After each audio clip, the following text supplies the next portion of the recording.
કેમ છો વિદ્યાર્થી મિત્રો? વિદ્યાર્થી મિત્રો, આજે હું ફરીવાર તમારી સમક્ષ ધોરણ 7 નું સામાજિક વિજ્ઞાનનું એક નવું પ્રકરણ નંબર 11 કયું તો કે વાતાવરણની સજીવો પર અસર.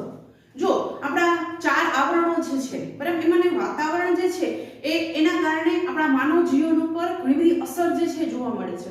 ખાસ કરીને આપણા ભારતની વાત કરીએ તો ભારત જે છે એ વૈવિધ્યસભર ભૂપૃષ્ઠ ધરાવતો દેશ છે.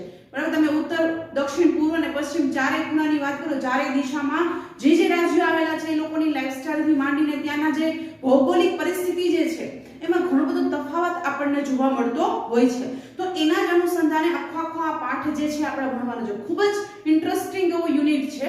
ખાસ તમારે ટેક્સ્ટ બુક જે છે તમે ખુલ્લી રાખજો અને જ્યાં આઈએમપી લાગે એ મુદ્દાઓની નીચે આપણે ફરજિયાત અંડરલાઈન કરીશું. ટેક્સ્ટ બુક જ્યારે પાઠ સમજતા હોય, ફરી પાછું કહું છું, ટેક્સ્ટ બુક ખુલ્લી રાખજો, જેથી કરીને આપણને ખાસ કરીને જે આ આકૃતિ છે એ આપણને વ્યવસ્થિત રીતે એ આકૃતિની સમજ જે છે એ સમજ આપણને પડે.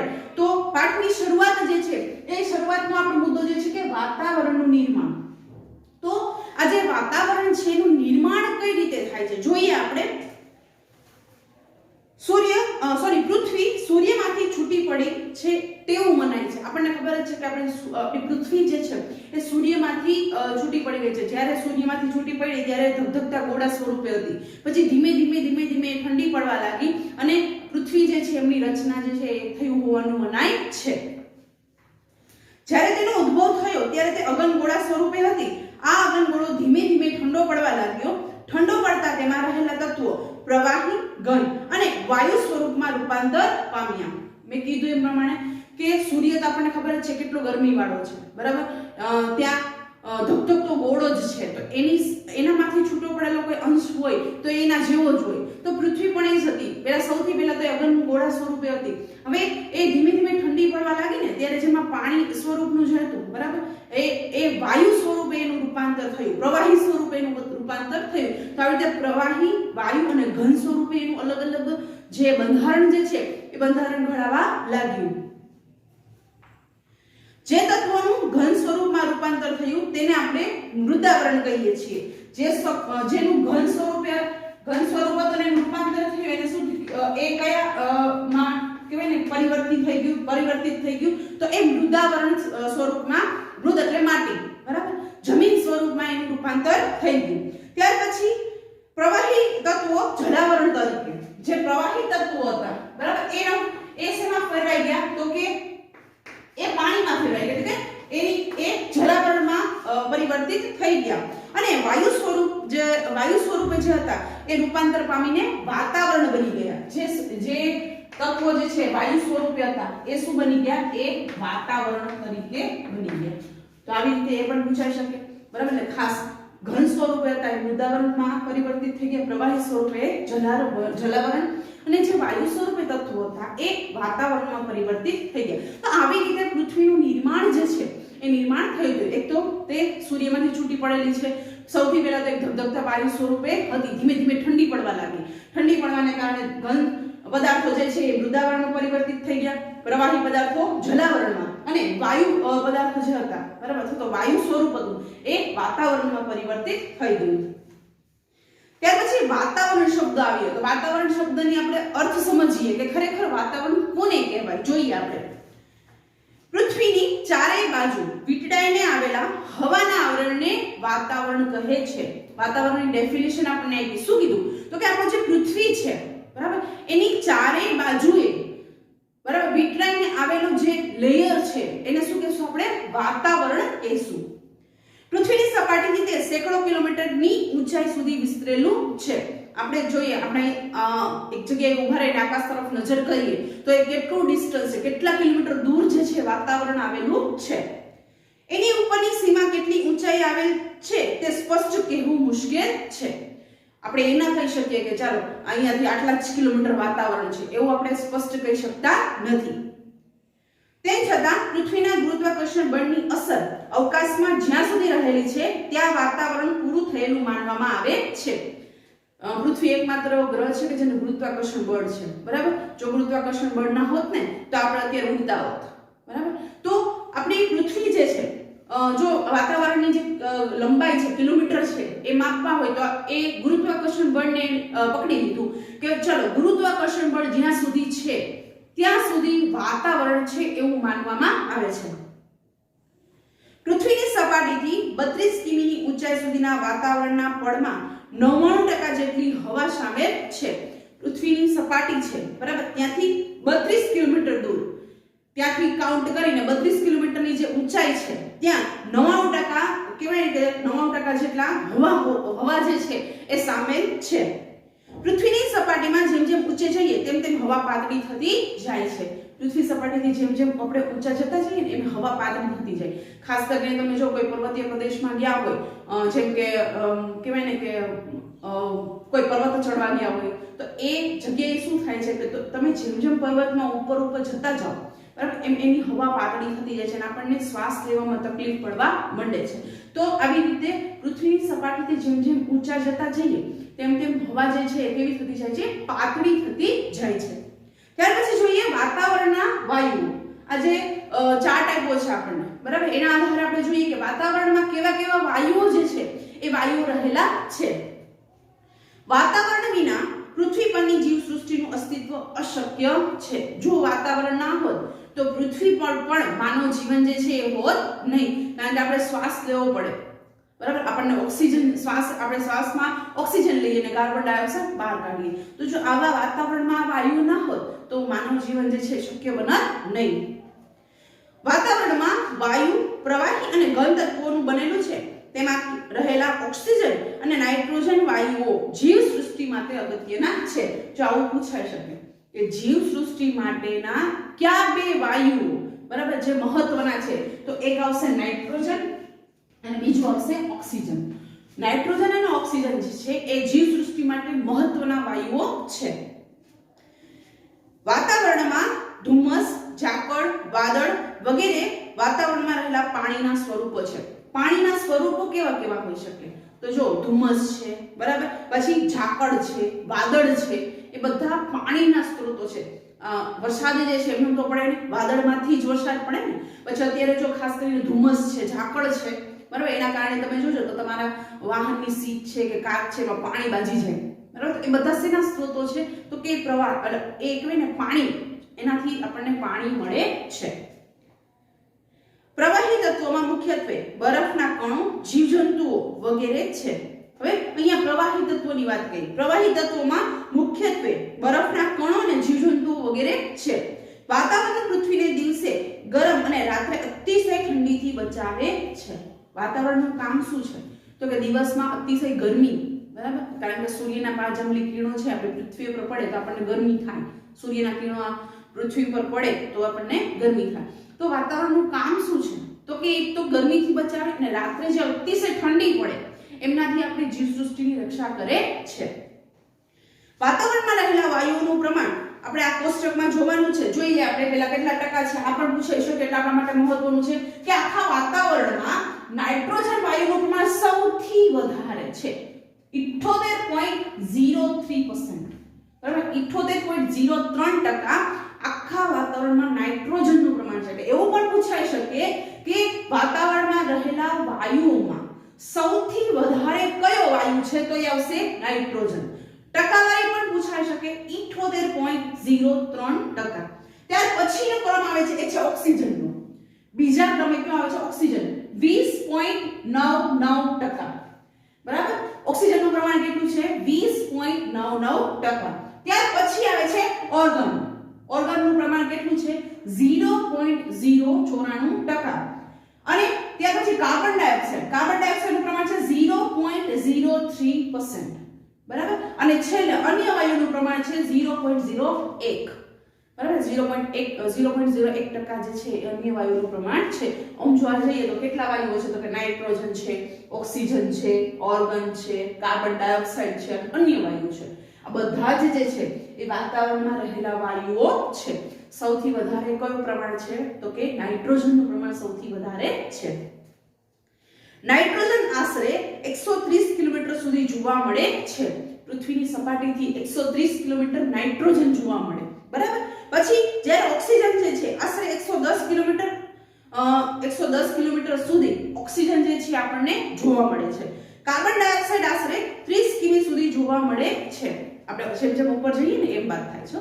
તો પૃથ્વી સપાટીથી 30 કિલોમીટર સુધી આપણને કાર્બન ડાયોક્સાઇડ જોવા મળે છે. જ્યારે 130 કિમીની ઊંચાઈ પછીના વાતાવરણમાં હાઇડ્રોજન અને હિલિયમનું પ્રમાણ વધારે છે. 130 કિમીથી ઉપર જાય બરાબર, એટલે કે નાઇટ્રોજન પછીના જે વાયુઓ છે એ છે હાઇડ્રોજન અને હિલિયમ બરાબર, એમનો સમાવેશ થાય છે. તો આવી રીતે ખાસ મહત્વનું કે 130 કિલોમીટર નાઇટ્રોજન હોય છે, 110 કિલોમીટર ઓક્સિજન હોય છે અને એની સાથે સાથે 20 કિમી સુધી કાર્બન ડાયોક્સાઇડનું પ્રમાણ હોય છે. 130 થી ઉપર જાય બરાબર, એટલે ત્યાં હાઇડ્રોજન અને હિલિયમનું પ્રમાણ વધારે હોય છે. તો આપણે આ વાતાવરણમાં રહેલા વાયુઓ જે છે એમના આપણે ચાર્ટ જે છે ખાસ આપણે જોયું. મહત્વનું છે, અગેન તમે જોઈ લેજો નાઇટ્રોજનનું પ્રમાણ કેટલું, ઓક્સિજનનું પ્રમાણ કેટલું, ઓર્ગનનું પ્રમાણ કેટલું, કાર્બન ડાયોક્સાઇડનું પ્રમાણ કેટલું અને અન્ય વાયુઓ જે છે એમનું પ્રમાણ કેટલું. ત્યાર પછીનું મહત્વનું એ છે વાતાવરણની સ્તર રચના બરાબર. આપણા માટે આ મુદ્દો ખૂબ જ મહત્વનો છે કારણ કે જે આ આવરણો છે બરાબર એના વિશે આપણે ડીપલી માહિતી મેળવવાની છે. જોઈએ આપણે વાતાવરણને પૃથ્વીની સપાટીથી ઊંચાઈ તરફ જતા તાપમાન અને વાયુઓની સંરચનામાં થતા ફેરફારના આધારે અલગ અલગ આવરણ કે સ્તરોમાં વિભાજિત કરવામાં આવે છે. જેમ જેમ પૃથ્વીની સપાટીથી ઉપર ઉપર જતા જઈએ એમ એમ અલગ આવરણ સાથે સાથે સ્તરોમાં એની જે આખી સંરચના છે એની રચના જે રીતે થઈ છે બરાબર એ પ્રમાણે એમના ભાગ પાડવામાં આવે છે. આ ફેરફારના આધારે તેના 4 પેટા આવરણો પાડવામાં આવે છે. કયા 4 પેટા આવરણો? તો એક તો આવે છે ક્ષોભ આવરણ બરાબર, ત્યાર પછી આવે છે સમતાપ આવરણ, ત્યાર પછી આવે છે મધ્યાવરણ અને ત્યાર પછી આવે છે ઉષ્મા આવરણ. તો આવી રીતે 4 વિભાગ જે છે એમની સરળ રચનાના પાડવામાં આવ્યા છે. અગેન જોઈ લઈએ ક્યાં ક્યાં, તો કે ક્ષોભ આવરણ, સમતાપ આવરણ, મધ્યાવરણ અને ઉષ્માવરણ બરાબર. આ 4 ભાગ છે એમના પાડવામાં આવે છે. હવે આપણે દરેક વિષયની માહિતી જે છે માહિતી મેળવીએ તો એ 4 પેટા વિભાગ છે. એમાંનો સૌથી પહેલો જે છે ક્ષોભ આવરણ. ક્ષોભ આવરણ જે છે આપણે કોને કહેશું ખાસ ટેક્સ્ટબુકમાં ધ્યાન રાખજો, સાથે સાથે વિડિયો પણ સાંભળતા રહેજો. પૃથ્વીને વીંટળાઈને આવેલા વાતાવરણના પ્રથમ આવરણને ક્ષોભ આવરણ કહે છે. આ જે ક્ષોભ આવરણ છે એ કયું છે? First number. પૃથ્વીની વીંટળાઈને આવેલા જે લેયર્સ છે બરાબર એમાંનું સૌથી પહેલું જે છે એ વાતાવરણ કયું છે? તો કે એ છે ક્ષોભ આવરણ. વિષુવવૃત્ત પર તે આશરે 16 કિમી, સમશીતોષ્ણ કટિબંધ પ્રદેશમાં આશરે 12 કિમી અને ઉત્તર ધ્રુવો પર આશરે 8 કિમી સુધી ઊંચાઈએ ફેલાવેલું છે. જો આપણે પૃથ્વીના ગોળાની વાત કરીએ તો કાલ્પનિક રેખાઓ દોરવામાં આવેલી છે બરાબર. પૃથ્વીની બરાબર મધ્યમાં વિષુવવૃત્ત આવે, પૃથ્વીની ઉત્તર સાઈડ આવે કર્કવૃત્ત, પૃથ્વીની દક્ષિણ સાઈડ આવે મકરવૃત્ત બરાબર. પછી ઉત્તર ધ્રુવવૃત્ત અને દક્ષિણ ધ્રુવવૃત્ત. આવી રીતે જે અલગ અલગ વિભાગ જે છે એ કાલ્પનિક રેખાઓ જે છે એ પાડવામાં આવેલી છે. તો એ જે વિષુવવૃત્ત છે એટલે કે પૃથ્વીની બરાબર મધ્યનો ભાગ છે એમાં આશરે 16 કિમી બરાબર 16 કિમી. પછી સમશીતોષ્ણ કટિબંધો આપણે 3 કટિબંધો જોયા, ઉષ્ણ, શીત અને સમશીતોષ્ણ. સમશીતોષ્ણ કટિબંધ એટલે કેવા કટિબંધ? તો કે જ્યાં ગરમી પણ પડે અને ઠંડી પણ પડે. તો એવા જે છે એટલે બે સરખું હોય, મતલબ ઠંડી પણ સરખી પડે અને ગરમી પણ સરખી પડે એવા કટિબંધો જે છે ત્યાં પ્રદેશોમાં 12 કિલોમીટર અને ધ્રુવો પર 8 કિમી સુધી. ધ્રુવો એટલે ટોચના જે છે પૃથ્વીની સપાટીના સૌથી ટોચના છે 2 પોઈન્ટ છે, ઉત્તર ધ્રુવ અને દક્ષિણ ધ્રુવ. ત્યાં 8 કિલોમીટર સુધી આ જે ક્ષોભ આવરણ જે છે એ આવેલું છે. ઋતુઓ મુજબ તેમાં ફેરફાર થાય છે. આ આવરણ જીવસૃષ્ટિ માટે ખૂબ જ મહત્વનું છે. વાતાવરણના તોફાનો, અવાજના તરંગો, હવાની સંરચના, વીજળી, વરસાદ, વાદળો વગેરે આ આવરણોમાં અનુભવાય છે. આપણે ઘણી વાર વીજળી પડતી જોયું હોય બરાબર. પછી તો કે વરસાદ અને વાદળો ને જે કાંઈ પણ છે એ બધા જ આ આવરણમાં રહેલા છે. ક્યાં? ક્ષોભ આવરણમાં. આ આવરણમાં પ્રતિ 1 કિમીની ઊંચાઈએ આશરે 6.5 ડિગ્રી સેલ્સિયસના દરે તાપમાન ઘટે છે, મતલબ કે ડિક્રીઝ થાય છે.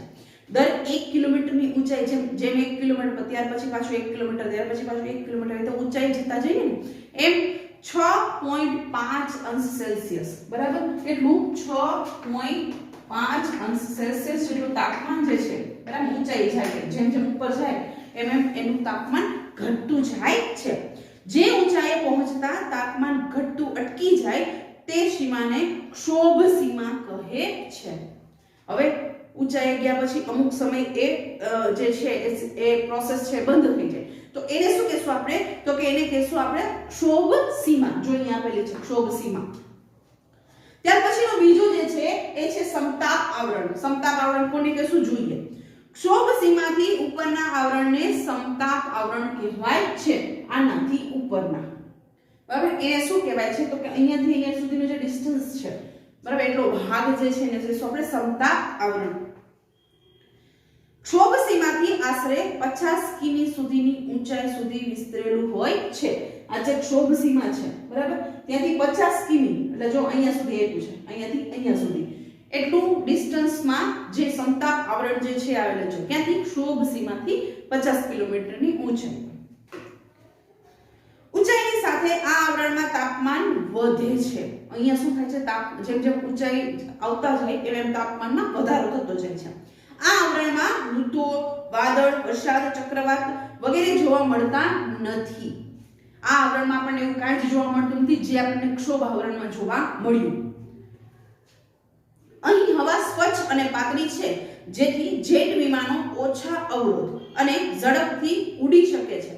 આ આવરણમાં આશરે 15 થી 35 કિલોમીટરની ઊંચાઈએ ઓઝોન વાયુનું પ્રમાણ વધુ જોવા મળે છે. જો અહીંયા બરાબર 35 કિલોમીટરની આસપાસ જે છે સમતાપ આવરણ, એવું પૂછવામાં આવે ઓઝોન વાયુ જે છે એ કયા આવરણમાં જોવા મળે? તો કે સમતાપ આવરણ જે છે એમાં આપણને ઓઝોન વાયુ જોવા મળે છે. અને મોસ્ટલી જે જેટ વિમાનો જે છે બરાબર એ આ જ આવરણમાં ઉડતા હોય, કારણ કે હવા પાતળી હોય એટલે એને એટલી બધી હવા જે છે પ્લેન સાથે ટકરાય નહીં અને પ્લેન આરામથી ચાલી શકે. એટલે આ સમતાપ આવરણમાં વિમાનોની જે કંઈ પણ છે ઉડતું હોય છે. જે સૂર્યના અત્યંત ગરમ પારજાંબલી કિરણો જેને અલ્ટ્રાવાયોલેટ રેઝ નું શોષણ કરે છે.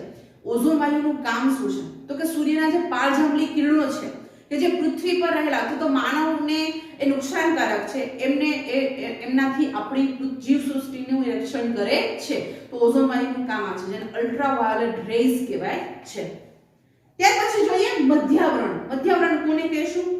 સમતાપ આવરણ ઉપર આશરે 80 કિલોમીટરની ઊંચાઈ સુધીના વાતાવરણના ભાગને મધ્યાવરણ કહેવાય છે. તેમાં ઊંચાઈ પર જતા તાપમાન ઘટતું જાય છે. હવે આ સમતાપ આવરણથી 80 કિલોમીટરનું જે ડિસ્ટન્સ છે, બરાબર, સમતાપ આવરણથી 80 કિલોમીટર દૂર આ જે મધ્યાવરણ જે છે આવેલું છે. અને સાથે સાથે તો કે મધ્યાવરણમાં તાપમાનનું પ્રમાણ જે છે જેમ જેમ ઉપર જતા જઈએ એમ ઘટતું જાય છે. ત્યાર પછીનું છેલ્લું અને એ છે ઉષ્માવરણ. બરાબર, ઉષ્માવરણ વિશેની માહિતી મેળવીએ. મધ્યાવરણની ઉપર આ આવરણ બનેલું છે. હવે મધ્યાવરણની ઉપરનો જે ભાગ છે એ બધો કયો છે? ઉષ્માવરણનો. 80 કિમી થી શરૂ કરી જ્યાં વાતાવરણ પૂરું થાય ત્યાં સુધી વિસ્તરેલું છે. 80 કિલોમીટર થી શરૂ કરીને, બરાબર, અહીંયાથી શરૂ કરીને જ્યાં વાતાવરણ પૂરું થઈ જાય છે ત્યાં સુધી એ ઉષ્માવરણ વિસ્તરેલું છે. અહીં હવા અતિશય પાતળી હોય છે. મેં તમને કહ્યું જેમ જેમ ઊંચા જતા જઈએ ને પાતળી હવા થતી જાય. તો આ તો કેટલી સૌથી વધારે ઊંચાઈએ આ આવરણ આવેલું છે જેથી કરીને ત્યાં અતિશય પાતળી હવા હોય છે. જેમ જેમ ઊંચાઈ જઈએ તેમ તેમ તાપમાન વધતું જાય છે. આ આવરણને બે પેટા વિભાગમાં વહેંચવામાં આવે છે. જો અહીંયા કીધું છે બે પેટા વિભાગમાં, બરાબર, જેમાં આયનાવરણ અને બાહ્યાવરણ. આયનાવરણમાં રેડિયો તરંગોનું પરાવર્તન થાય છે. જે ઉષ્માવરણ છે એને બે વિભાગમાં વહેંચવામાં આવ્યું છે. એમના આપણે પાછા પેટા બે વિભાગ પડ્યા છે. એમાં પેલું છે આયનાવરણ અને બીજું છે બાહ્યાવરણ. બરાબર, તો આ બે વિભાગ છે એ પાડવામાં આવ્યા છે. હવે આયનાવરણમાં શું થાય? તો કે એમાંથી રેડિયો જે છે એ તરંગોનું પરાવર્તન થાય છે. ટીવી, રેડિયો પ્રસારણ, ઇન્ટરનેટનો લાભ આ આવરણને આભારી છે. કયા આવરણને? આયનાવરણને. બરાબર, હવે એવું પૂછવામાં આવે કે ભાઈ ઇન્ટરનેટ છે, રેડિયો છે, ટીવી પ્રસારણ છે એ કયા આવરણોને આભારી છે? તો એના માટે ખાસ આવશે આયનાવરણ. આયનાવરણની ઉપરના આવરણને બાહ્યાવરણ કહે છે. હવે એ આયનાવરણ છે એનાથી ઉપરનો જે ભાગ છે એને શું આપણે કહેશું? બાહ્યાવરણ. બરાબર, અહીંયા આપેલું છે એ. તો આવી રીતે ખાસ આપણે જે વાતાવરણની જે સ્તર રચના છે એના જે 4 વિભાગો છે જેમાં ક્ષોભાવરણ, સમતાપાવરણ, મધ્યાવરણ અને ઉષ્માવરણ. ઉષ્માવરણમાં પાછા બે ભાગ પાડવામાં છે, આયનાવરણ અને બાહ્યાવરણ. તો આ આખી સ્તર રચના જે છે એમના વિશેની માહિતી આપણે મેળવીએ. નેક્સ્ટ વિડીયોમાં આનાથી આગળના મુદ્દાઓ જે છે એ ક્રમશઃ ચર્ચા કરીશું. ત્યાં સુધી નમસ્કાર.